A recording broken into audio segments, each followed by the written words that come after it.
C'est l'heure à présent de la revue de presse internationale avec vous, Hélène Frade. Bonjour Hélène. Bonjour Elisabeth. À voir ce matin les débats sur la stratégie adoptée pour résoudre la crise dans l'eurozone après l'annonce d'un nouveau plan d'aide européen, un plan de 100 milliards d'euros qui va être déployé pour les banques espagnoles cette fois. On l'a évoqué hier, on s'interroge beaucoup ces jours-ci dans la presse sur le sens des efforts demandés à l'Europe et aux citoyens pour résoudre les problèmes. Et ce matin, c'est le prix Nobel d'économie Paul Krugman qui pose la question dans les colonnes d'El País. Un autre plan de sauvetage, oui, mais pourquoi faire s'il ne remet pas en question le principe de cette intervention?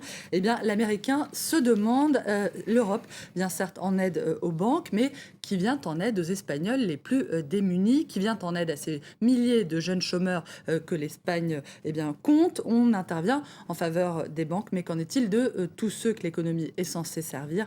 Paul Krugman, qui s'inquiète aussi des difficultés outre-Atlantique, il livre ce pronostic très sombre pour l'avenir. Il paraît chaque jour plus évident que seule une catastrophe majeure déclenchera une vraie action politique, mais qu'on ne désespère pas au train où vont les choses. Cette catastrophe majeure est désormais au coin de la rue. Le plan de sauvetage espagnol qui redonne en tout cas des espoirs aux Grecs qui attendent de la part de l'Europe une solution négociée de sortie de crise après les élections du 17 juin. Ces espoirs n'empêchent toutefois pas le bras de fer de se poursuivre. C'est ce qu'explique ce matin El País, qui consacre sa une aux menaces formulées par plusieurs dirigeants européens de façon tout à fait officieuse. Ils ont laissé entendre qu'un abandon de l'euro par la Grèce ne serait pas sans conséquence. Le journal fait état de fuites qu'a publié l'agence Reuters, des fuites d'après lesquelles la décision de sortir de l'euro pourrait provoquer pour la Grèce une suspension de la zone Schengen, une limitation du nombre de retraits dans les banques et un contrôle accru des capitaux. Voilà pour les menaces côté européen. Mais il faut savoir que d'après certains sondages, les Grecs seraient entre 75 et 80% favorables au fait de rester dans l'euro. Quant aux dirigeants partis politiques grecs, ils sont très divisés sur la question. Le site Foreign Policy revient en particulier, Elisabeth, sur la position défendue par la coalition de la gauche radicale Syriza, qui est arrivée, on le rappelle, deuxième aux dernières élections. Son porte-parole Alexis Tsipras a dit qu'il voulait faire annuler le plan d'austérité, mais qu'il ne souhaitait pas sortir de l'euro. C'est en tout cas une stratégie qualifiée de folle par le site d'information américain. La coalition Syriza qui est elle-même divisée sur la question de la sortie au nom de l'euro, ce qui inquiète aussi le journal britannique The Guardian, pour qui cette éventualité signifie purement et simplement le chaos en Europe.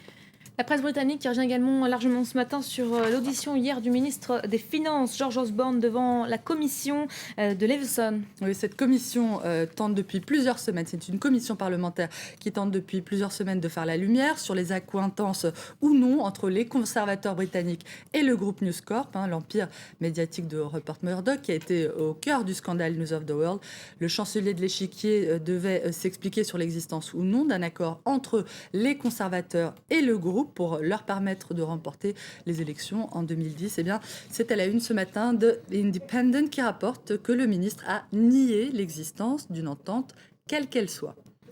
La question des liens entre groupes médiatiques et partis politiques, Hélène, qui s'est également invitée dans la campagne pour la présidentielle mexicaine. L'élection du nouveau président mexicain aura lieu dans 3 semaines et l'un des favoris en est le conservateur Enrique Peña Nieto. Il est l'héritier du PRI qui a gouverné, on le rappelle, le Mexique pendant près de 70 ans et ce jusqu'au début des années 2000.